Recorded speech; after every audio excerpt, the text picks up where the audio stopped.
நீங்கள் பார்த்துக் கொண்டிருப்பது உங்கள் விஜய். இங்க பாருங்க buddy, I'm really sorry. As a doctor மாலதிக்கு என்ன வியாதி வந்திருக்குன்னு அவகிட்ட சொல்ல வேண்டியது என்னோட கடமை. நான் அவகிட்ட கண்டிப்பா உண்மையை சொல்ல தான் போறேன். என்ன மன்னிச்சிருங்க. இல்ல, நீங்க அப்படி சொல்லாதீங்க. நல்ல நேரம் பார்த்து நானே அவகிட்ட சொல்லிடுறேன். தயவு செஞ்சு நீங்க அவகிட்ட சொல்லிடாதீங்க. சொல்லிடாதீங்க தம்பி. இது என் மேல சத்தியம். எங்களுக்கு கொஞ்சம் அவகாசம் கொடுங்க. அவசரப்பட்டு நீங்க சொல்லிடாதீங்க.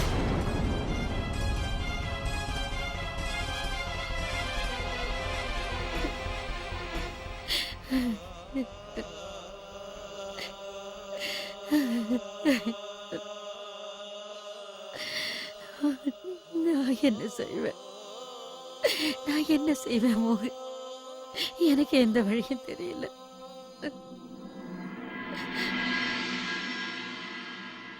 நான் நிச்சயமா சொல்றேன், இப்பவும் உன் மனசுல எங்கேயோ மாயா மேல காதல் இருக்கு. நீ அவளை முழுசா மறக்கல விஷ்வா. இல்லன்னு உன்னால சொல்ல முடியாது. மாயாவை நீ பார்த்த உடனே உன் மனசுல சஞ்சலம் உருவாகுது. அவளை நீ இன்னும் காதலிச்சுட்டு தான் இருக்க. எனக்கு உண்மையிலேயே பைத்தியம் பிடிக்கிற மாதிரி இருக்கு.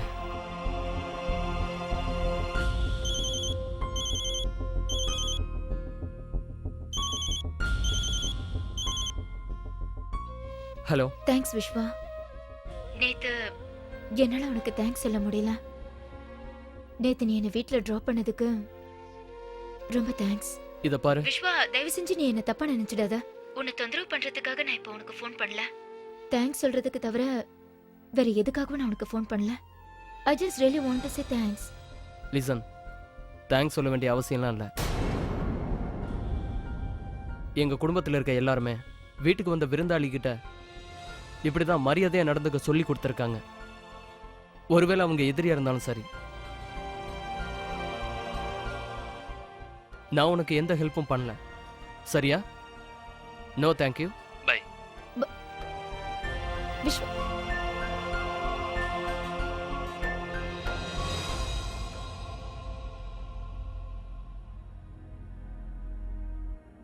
பை விஷ்வா. ஜீவிதா, பாட்டி இங்க வந்து எத்தனை நாள் ஆச்சு? எங்கேயாவது வெளியே கூட்டு போக வேண்டியதானே? மாலதியும் அப்படியே கூட்டு போ. கார் எடுத்துட்டு போக வேண்டியதானே? என்னாச்சு? ஏன் தனியா சிரிக்கிற? ஒண்ணுலயே மிஸ்ஸஸ் வினய், நீங்க ஒரு விஷயத்த மறந்துட்டீங்க. உங்களோட புருஷன் இருக்காரே, அவர் ஒரு வக்கீல். அவர்கிட்ட எதையும் மறைக்க முடியாது. இப்ப சொல்லு, என்ன விஷயம்? சொல்றேன். நான் மாலதிய பார்த்து அவகிட்ட ஒரு விஷயம் கேட்டேன். உனக்கும் விஷ்வாக்கும் என்ன நடந்துட்டு இருக்குன்னு. ரியலி? மாலதி என்ன சொன்னா? வினய், இதுல எக்ஸைட் ஆகிறதுக்கு எந்த விஷயமும் இல்ல. நீங்க நினைக்கிற மாதிரி அவங்க ரெண்டு பேருக்குள்ள எந்த விஷயமும் இல்ல. எல்லாம் உங்களோட கற்பனை தான். எலியும் பூனையும் மாதிரி சண்டை போட்டுட்டு இருக்கிறவங்க எப்படி லவ் பண்ணுவாங்க? நீங்களே சொல்லுங்க. ஹலோ மேடம், நானும் ஒரு மனுஷன் தான். தப்பு பண்ணாத மனுஷனே கிடையாது. சாரி. தப்பு மட்டும் இல்ல, நீங்க என்கிட்ட ஒரு பெட் கட்டினீங்க, அதுல நீங்க தோத்து போயிட்டீங்க. அது என்னமோ உண்மைதான். நான் பெட் கட்டியிருக்கேன்ல, தோத்து வேற போயிட்டேன்.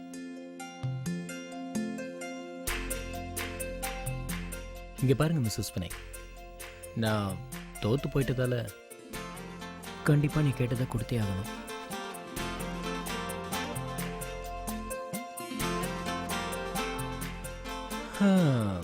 என்ன கொடுக்கறது?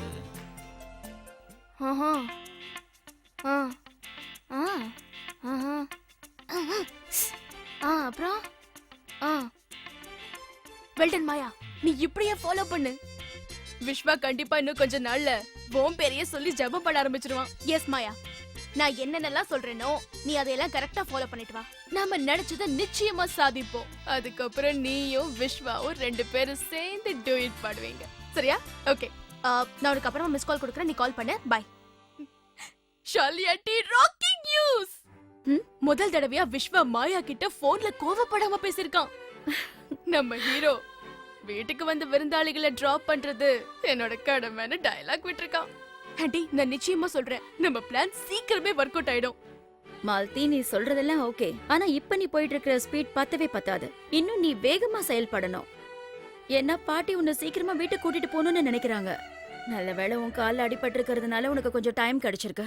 இல்லனா நீ இப்போ ட்ரெயின்ல டிராவல் பண்ணிக்கிட்டு இருப்ப.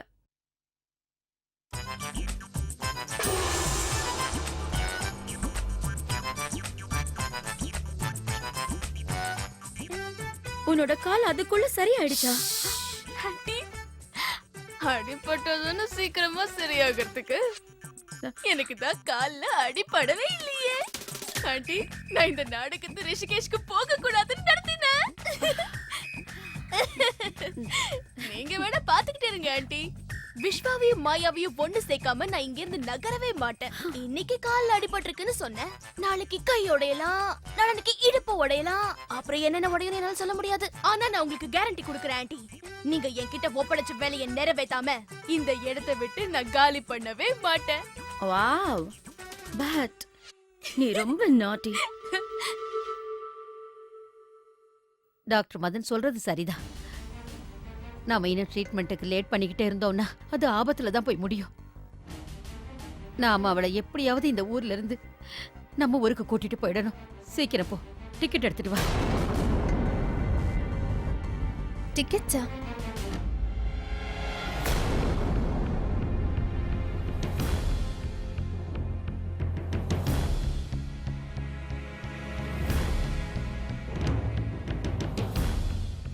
என்ன டிக்கெட்ஸ் பாட்டி? நாங்க மாலதியை கூட்டிக்கிட்டு ஊருக்கு புறப்படுறோம். ஆனா பாட்டி, மலதிக்கு தான் கால்ல அடிபட்டிருக்குல்ல, அப்படி இருக்கும்போது எப்படி அவளை கூட்டிட்டு போக முடியும்? ஏன் கூட்டிட்டு போக முடியாதுன்னு சொல்றேன்? அவளை நடக்க வச்சா கூட்டிட்டு போறோம். ட்ரெயின்ல தான் போறோம். உதவிக்கு தான் நானும் மோகனும் கூட இருக்கமே. அதுல உனக்கு என்ன கஷ்டம்? பாட்டி, நீங்க வேணும்னா நாளைக்கே மாலதி உங்க கூடவே கூட்டிட்டு போயிடுங்க. ஆனா இந்த சின்ன விஷயத்த கேட்டதுக்காக ஏன் இவ்வளவு கோவப்படுறீங்க? இது எவ்வளவு பெரிய விஷயம்னு உனக்கு தெரியாது ஜீவிதா. தெரிஞ்சா நீ இப்படி பேச மாட்ட.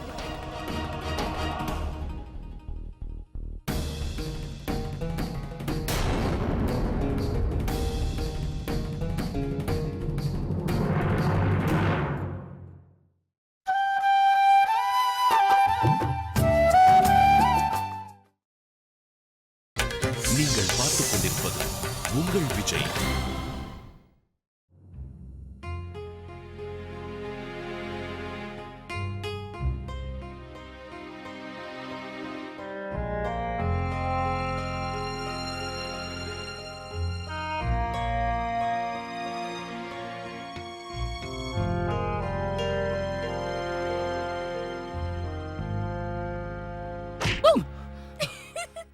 என்ன விளையாட்டு இது, சின்ன குழந்தை மாதிரி? சின்ன குழந்தை மாதிரி இல்லாம பெரியவங்க மாதிரி விளையாட சொல்றியா? நான் தான் சின்ன பொண்ணாச்சே. ஆனா விஸ்வா தான் பெரிய பையன் ஆயிட்டா. இப்ப காதல் கீதெல்லாம் பண்ண ஆரம்பிச்சுட்டான். இரவும் பகலும் மாயாவோட நினைப்பிலேயே மிதக்க ஆரம்பிச்சுட்டான். உனக்கு கண்டிப்பா அவார்ட் கொடுத்தே ஆகணும்பா. Lover of the year 2013. Malathi, எனக்கு இப்போ உன் உளறல கேட்க நேரம் இல்ல.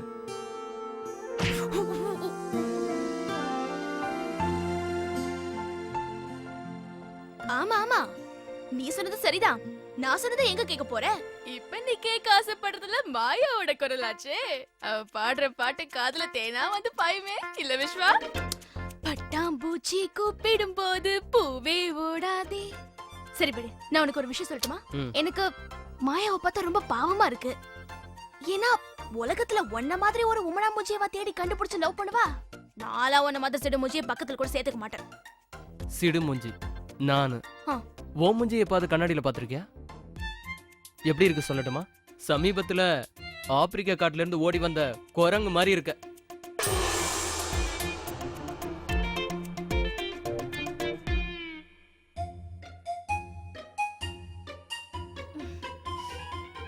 உனக்கு எவ்வளவு தைரியம் இருந்தா என்ன குரங்கு கூட கம்பேர் பண்ணுவ? உன்னையும் ஒரு மனுஷனா மதிச்சு ஏன் முன்னாடி நின்னு பேசுறதுக்கு பெர்மிஷன் கொடுத்திருக்கேன் தெரியுமா? போன போதுன்னு உன்னை பேச விட்டா ஏன் தலைமையிலேயே உட்காந்துக்கிட்டு டான்ஸ் ஆடுறியா? இனிமே என்ன மறந்துரு. அந்த மாயாவோட நினைப்பிலேயே நீ மிதத்துக்கிட்டு, அப்பதான் உனக்கு சரியான ஆளு. மாலதி ப்ளீஸ் பா, என்ன தனியா விட, நான் டிவி பார்க்கணும். தனியா விடணுமா? அப்பனா நான் உன்னை அந்த அளவுக்கு டிஸ்டர்ப் பண்றேனா? வாவ் விஸ்வா வாவ், எனக்கு கன்ஃபார்ம் ஆயிடுச்சு. நீ மாயாவை பத்தி தானே டீப்பா யோசிச்சுட்டு இருக்க. லவர்ஸ்னா இப்படிதான் இருக்கணும், விஸ்வாவும் மாயாவும் மாதிரி. நான் ஒன்னு சொல்லட்டுமா? நீ அடிக்கிற மொக்க காமெடிக்கு எனக்கு எப்பவுமே சிரிப்பு வராது. சோ ப்ளீஸ் கிளம்பு. காதல பத்தி பேசினா மொக்க ஜோக்குன்னு விரட்டுறியா? ஆமாப்பா, நான் இது வரைக்கும் யாரையுமே லவ் பண்ணல. ஆனா ஒரு விஷயத்தை மட்டும் கேள்விப்பட்டிருக்கேன், லவ்வர்ஸ்க்கு சென்ஸே இருக்காதாமே, மனசு மட்டும் தான் இருக்குமா. அதனால தான் நீ எனக்கு மாயாவை வீட்ல டிராப் பண்ணிட்டு வந்திருக்க. இன்னும் கண்ணுக்கு தெரியாம என்னென்னலாம் பண்ணிட்டு இருக்கியோ யாருக்கு தெரியும்? Who knows? Enough. இதுக்கு மேல நீ ஒரு வார்த்தை கூட பேசக்கூடாது. ஏன் நீ போக மாட்டேங்கிற? ஓ லக்கேஜ் எல்லாம் பேக் பண்ணிக்கிட்டு மரியாதை எங்க இருந்து கிளம்பு. விஷ்வா,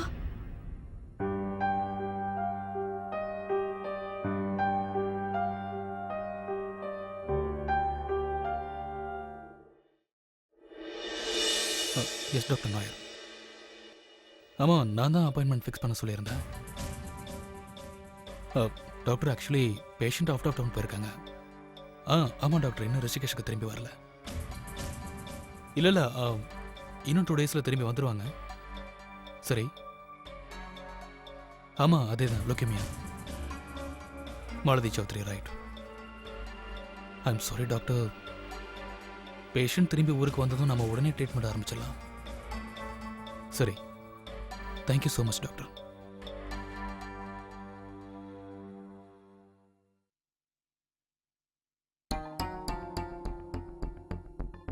நீங்கள் டயல் செய்த எண் தற்பொழுது பிஸியாக உள்ளது, பிறகு தொடர்பு கொள்ளவும்.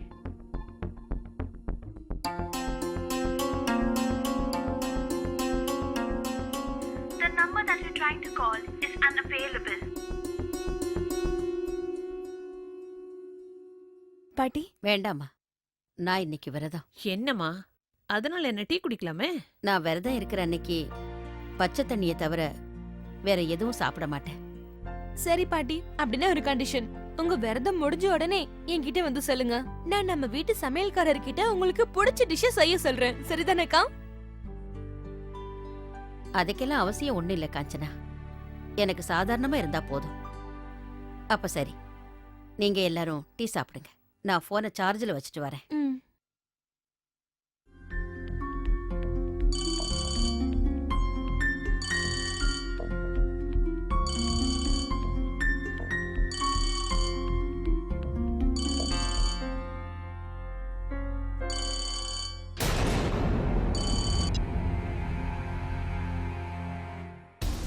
Hello hello Jeevitha.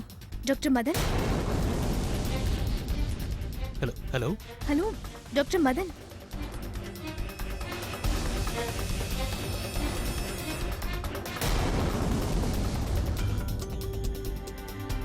Hello Jeevitha, உங்க வாய்ஸ் எனக்கு கிளியரா கேட்க மாட்டேங்குது. ஹலோ ஹலோ ஹலோ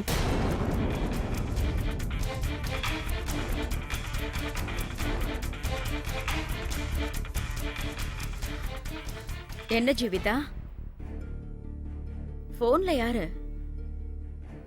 பெரியம்மா, அது டாக்டர் மதன். டாக்டர் மதன்? அவரா? அவர் எதுக்காக இந்த வீட்டுக்கு போன் பண்ணாரு?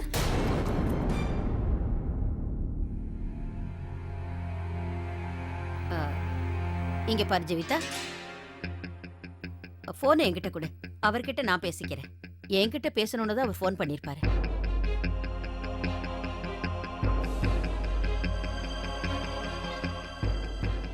டாக்டர் மதன், என்னோட போனை நான் சார்ஜிங்ல வச்சிருந்தேன். என்னோட போன்ல பேட்டரி லோவாயிடுச்சு.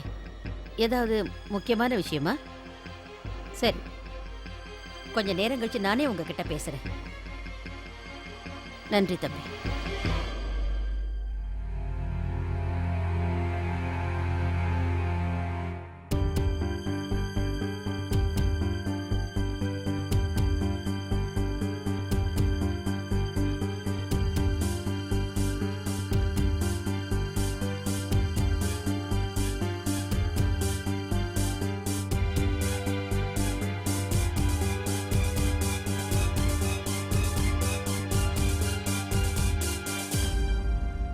கடவுளே, எங்களுக்கு உதவி செய்.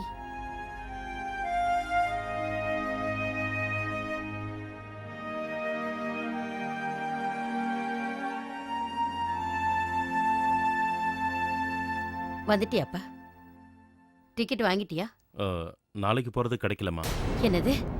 நாளான்னைக்கு டிக்கெட் கிடைச்சிருக்குமா? நான் வாங்கிட்டு வந்துட்டேன். நாம எப்படியாவது நாளைக்கு இங்கேருந்து மாலத்தியை நம்ம ஊருக்கு கூட்டிகிட்டு போயிடணுமா? ஆமாப்பா. இதுக்கு மேலேயும் நம்ம லேட் பண்ணா ரொம்ப ஆபத்தாயிடும்.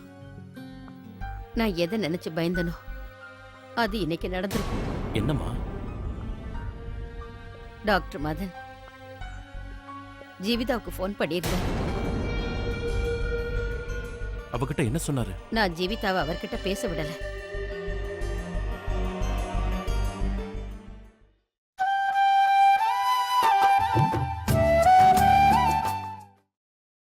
நீங்கள் பார்த்துக் கொண்டிருப்பது உங்கள் விஜய்.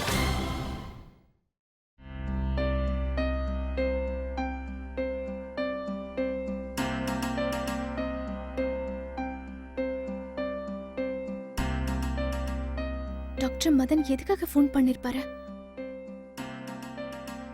என்ன விஷயமா இருக்கும்?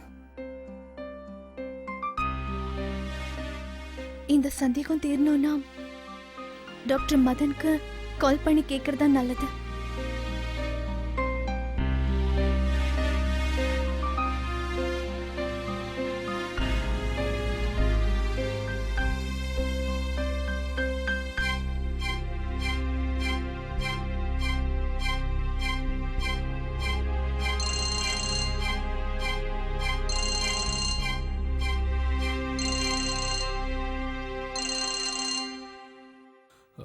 சொல்லுங்க பாட்டி. டாக்டர் தம்பி, நீங்க ஜீவிதாவுக்கு எதுக்காக ஃபோன் பண்ணீங்க? பாட்டி, நான் உங்களோட நம்பருக்கு தான் ட்ரை பண்ணேன். அது சுவிட்ச் ஆஃப்னு வந்துச்சு. அதனால தான் ஜீவிதாவோட நம்பருக்கு கால் பண்ணேன். மாலதியோட ட்ரீட்மெண்ட்டுக்கு எப்போ அப்பாயின்மெண்ட் வாங்கலாம்னு கேட்கறதுக்காக தான் உங்களுக்கு கால் பண்ணியிருந்தேன். நீங்க திரும்ப எப்போ ஊருக்கு வரீங்கன்னு தெரிஞ்சா நான் அதுக்கு தகுந்த மாதிரி அப்பாயின்மெண்ட் ஃபிக்ஸ் பண்ணுவேன். எங்களுக்கு நாளான்னைக்கு தான் டிக்கெட் கிடைச்சிருக்கு. அதனால நாளைக்கு வர முடியாது. ஓகே, நீங்க எவ்வளவு சீக்கிரம் வர முடியுமோ வந்துருங்க. நான் இங்க ட்ரீட்மெண்ட்டுக்கு தேவையான ஏற்பாடுலாம் பண்ணிடுறேன். இன்னொரு விஷயம் தம்பி, சொல்லுங்க. மாலதியை பத்தி ஜீவிதா கிட்ட எதுவும் சொல்லிடாதீங்க. ஆனா பாட்டி, நிலைமை எனக்கு புரியுது தம்பி. நல்ல சமயம் பார்த்து நானே அவளுக்கு பக்குவமா சொல்லிடுறேன். சரி பாட்டி, நான் ஜீவிதா கிட்ட எதுவும் சொல்ல மாட்டேன். நன்றி தம்பி.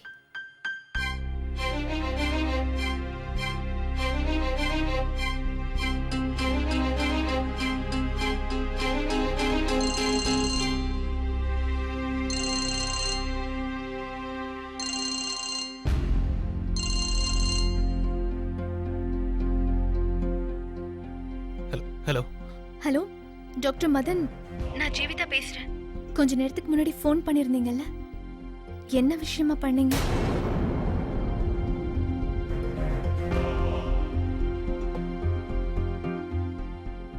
டாக்டர் மதன், அது ஒன்றும் இல்லை. அது வந்து பாட்டி இப்போ எப்படி இருக்காங்கன்னு கேட்கறதுக்காக தான் கால் பண்ணிடுறேன். பாட்டிக்கு என்னாச்சு? சொல்லுங்க டாக்டர் மதன். பாட்டிக்கு ஆக்சுவலி மூட்டு தேய்மானம் ஆயிருக்கு. அதனால தான் அவங்களுக்கு அடிக்கடி முட்டி வலிக்குது. ஸோ அதான் அவங்க இந்த விஷயத்தை யாருக்கிட்டையும் சொல்ல வேண்டாம்னு என்கிட்ட சொல்லியிருந்தாங்க. ஆனால் நான் உங்ககிட்ட சொல்லிட்டேன். வேற எதுவும் இல்லைல்ல டாக்டர் மதன். நான் அதுக்குள்ள பாட்டிக்கு என்னமோ ஏதோன்னு ரொம்ப பயந்துட்டேன். இது ரொம்ப சாதாரண வியாதி தான். மருந்து சாப்பிட்டா சீக்கிரத்துல குணமாயிடுவாங்க. மருந்து சாப்பிடணும்னு இல்லை, யோகா பண்ணா கூட சீக்கிரத்துல குணமாயிடலாம். என்னோட சந்தேகத்தை தீர்த்து வச்சதுக்கு உங்களுக்கு ரொம்ப நன்றி. ரொம்ப சந்தோஷம் டாக்டர் மதன். இன்னொரு விஷயம், இதை நீங்க ரிக்வெஸ்டா கூட எடுத்துக்கோங்க. ஏதாவது கவலைப்படுற மாதிரி விஷயமா இருந்தாலும் என்கிட்ட சொல்றதுக்கு தயவு பண்ணி தயங்காதீங்க ப்ளீஸ்.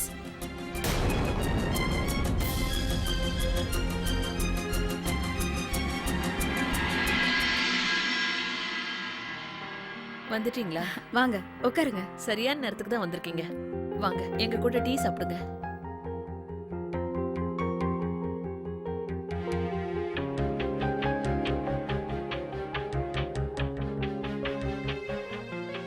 கடவுளே, வருத்தமான நியூஸ். கிரிக்கெட்டர் யுவராஜ் சிங்க்கு கேன்சரா? It's really chat.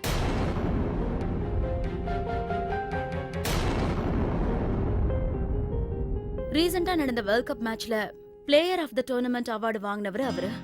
ஆனா இப்போ கேன்சரோட போராடிட்டு இருக்காரு. இது மனசுக்கு ரொம்ப வேதனையா இருக்கு. அப்படி பார்த்தா கேன்சர் யாருக்கு வேணும்னாலும் வரலாம். No one can say. ஆமா அத்த, வருத்தமான நியூஸ் தான். எவ்வளவு நல்ல கிரிக்கெட்டர், ஆனா இவ்வளவு சின்ன வயசுல கேன்சரா? ஆனா ஒரு விஷயம் அத்த, நான் சோஷியல் நெட்வொர்க்கிங் சைட்டை படிக்கும்போது யுவராஜ் சிங்கோட லேட்டஸ்ட் போட்டோகிராஃபை போஸ்ட் பண்ணியிருக்காங்க. அவர் ரொம்ப வேகமா குணமாயிட்டு வராராம். அவரு இன்னும் கொஞ்ச நாள்லயே முழுசா குணமாயிடுவாரு. மறுபடியும் அவரை கிரவுண்ட்ல பார்க்கலாம். ஆனா எல்லாருக்கும் அப்படி நடக்காதுல்ல வினய். யூனோ, கொஞ்ச நாளைக்கு முன்னாடி நான் ஒரு சேரிட்டி ஃபங்க்ஷன் அட்டென்ட் பண்ண போயிருந்தேன். அப்போ நாங்க ஒரு கேன்சர் இன்ஸ்டிடியூட் பண்ண சர்வேவை படிச்சு பார்த்தேன். ரொம்ப வேதனையா இருந்தது. சர்வே படி பார்த்தா ட்ரீட்மெண்ட் எடுத்துக்கிற 10% பேஷண்ட்ஸ்க்கு மட்டும்தான் கேன்சர் குணமாகுதா. மீதி இருக்கிற 90% பேஷண்ட்ஸ் பாதிக்கப்பட தான் செய்றாங்க.